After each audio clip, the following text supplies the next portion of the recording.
Hello. Ako zaiin với India. Lalthanpuii le. Ufelite inneihna zaiin hun hlutak mai min pevea lawm ema Lalthanpuii hi I kan soyanga kan la sabthin an famling long ti phwa tu kha ania khada changa in char chho kha kan dia min ti nau thiam ema ke ni pun kan u ening kan en boka kan ta na hu ema kan chia chatate tel pui china kan ta na hu ema voinia a lim ni bera hun cha min peve the hi kalom ema kanei ve the hi kalom boka anin an kale ze la tura Pathian mal somna anton zela fanau mal tuan zo ya lim taka an ho the na turin Pathian ne ra mal somna he inneihna hi kan hlam don nia o Pathian nang ngilnei ber ti la an sange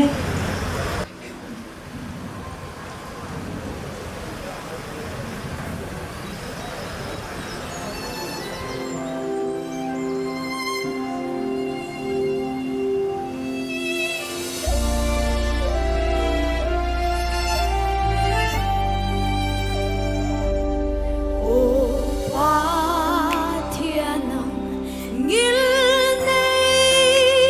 ber an in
se